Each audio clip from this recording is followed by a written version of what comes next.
Ahmad Shauqi adalah seorang penyair pada masa modern. Ia dijuluki sebagai Amir Asy-Syu'ara, pangeran para penyair. Ahmad Shauqi lahir di perkampungan Hanafi, Kairo.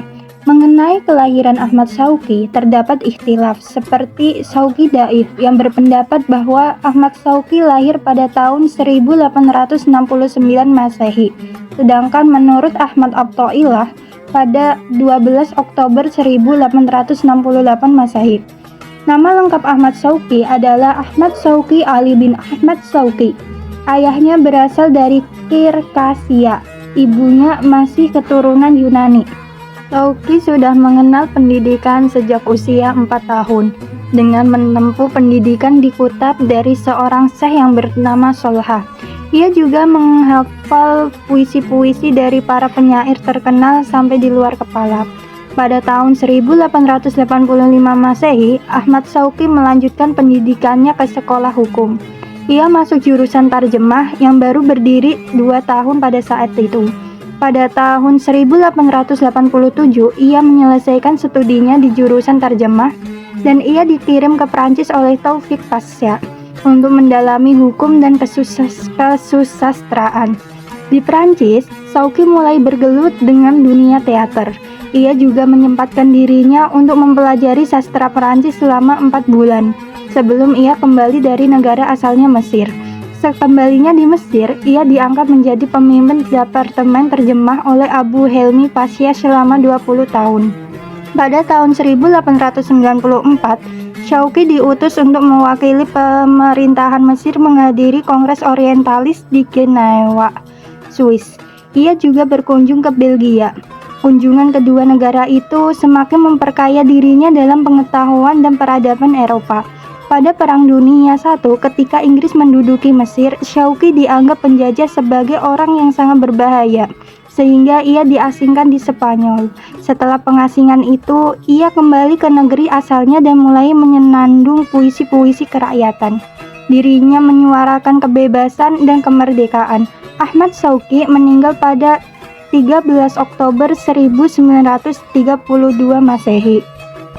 Salam min sobah barodil arab, salam min sobah barodil arab, wadam ulai kafkahu ya dimak, wa ma'biratul jara'atil wawari, jalal ruj'i an wasfin yadik, wa zikra an khawadiri hari qalbi.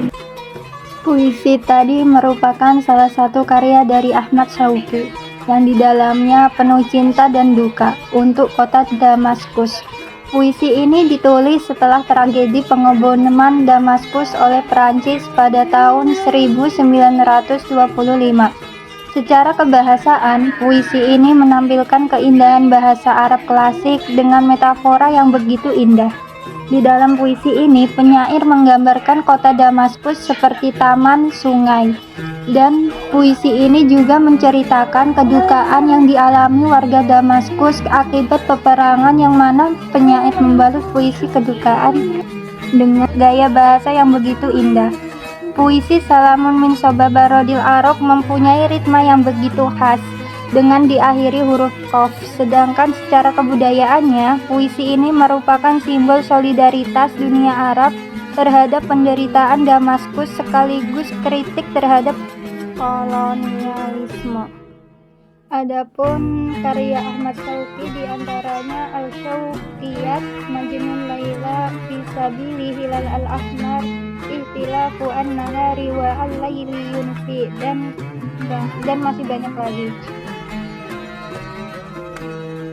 An-Nabigh Az-Zibyani merupakan salah satu penyair Arab termasyhur masa jahili.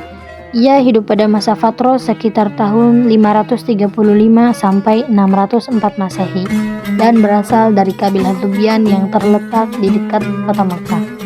Sejak muda ia sudah pandai dalam membuat puisi, dan dari kemampuan itulah ia memenuhi kebutuhan hidupnya. Puisinya banyak mengangkat kritik sosial, sindiran, dan ungkapan keprihatinan terhadap kondisi masyarakat yang saat itu dipenuhi konflik, baik antara Raja Hira dan Raja Ghassan maupun perselisihan antar suku seperti Banu Abbas dan Banu Zubyan. Karena kepandaiannya dalam membuat puisi, ia dipercaya menjadi dewan hakim di Pasar Ukaz, pusat kegiatan sastra Arab. Hubungan Nabigho dengan Raja Hira, Nu'man bin Al-Munzir, juga sangat dekat. Ia sering berada di istana dan membuatkan puisi untuk sang raja. Karena kedekatannya itu, ia memiliki kedudukan istimewa di samping raja. Bahkan disebutkan bahwa ia menggunakan bejana emas dan perak ketika berada di istana. Sesuatu yang menunjukkan betapa tingginya penghargaan sang raja kepada Nabigho. Namun justru posisi itulah yang memicu kecemburuan. Beberapa orang yang iri mulai memfitnahnya. Fitnah tersebut akhirnya mempengaruhi Raja Nu'man sehingga membuatnya marah besar dan berniat menghukum Nabigho. Beruntung seorang pengawal memberitahu Nabigho sebelum terlambat. Ia pun melarikan diri dan mencari perlindungan pada Raja Ghassan, yaitu musuh politik Raja Hira sendiri. Meski selamat, larian itu tidak membuatnya tenang. Nabigho memikirkan kembali hubungan baiknya dengan Raja Nu'man selama bertahun-tahun. Ia merasa harus menjelaskan dirinya dan memohon maaf. Karena itu, ia menyusun sebuah puisi permohonan maaf atau Izdariyat yang kemudian terkenal. Dengan menggunakan bahasa sederhana, menjadikan karya Nabigho istimewa, sehingga membuat karyanya lebih mudah dipahami dan lebih dekat dengan masyarakat jika dibandingkan dengan karya penyair besar lainnya. Setelah menjalani hidup panjang yang dipenuhi dengan puisi dan kedudukan sastra yang tinggi, An-Nabigho wafat tak lama sebelum kedatangan Islam. Wadi umama inna wabtawaha Watawaita kashhan dunahum wajanaha Biwada ila malikin walau takarihin La bal ya'unu tahiyatan wasbaha. Dapat kita analisis, syair ini menggambarkan momen perpisahan di mana perpisahan yang dilakukan ini ialah dengan langkah yang mantap tanpa keraguan-raguan dan tanpa kepura-puraan, seperti pada bait watawaita kashhan dunahum wajanaha, dan engkau lipat pinggangmu dan sayapmu dari mereka. Anggota tubuh dan hewan sebagai metafora sosial menjadi ciri khas syair Arab klasik, di mana budaya Baduy sangat dekat dengan kuda, burung, dan tubuh sebagai simbol kekuatan dan kontrol. Ini merupakan salah satu ungkapan khas budaya Arab yang menggambarkan seseorang yang menahan diri, menjaga jarak, dan menutup keterikatannya dengan cara terhormat. Pemakaian dalam budaya Arab lama, perpisahan yang dibungkus dengan kepura-puraan dianggap tidak jantan dan tidak bermartabat. Malah yang dihargai adalah kejujuran perasaan. Perpisahan yang baik bukanlah perpisahan yang penuh dengan air mata dan drama, melainkan yang dilakukan dengan hati yang jernih dan sikap yang tetap menghormati orang yang pernah dekat. Di tengah kerasnya kehidupan padang pasir, orang Arab memandang bahwa kehormatan seseorang tampak dari cara ia memulai dan mengakhiri suatu hubungan. Dapat kita lihat dalam syair ini bahwa budaya Arab sangat menjunjung tinggi kejelasan, ketegasan, dan kehormatan dalam relasi. Bahkan ketika berpisah, seseorang tetap harus menjaga martabat dirinya dan martabat orang yang ditinggalkannya.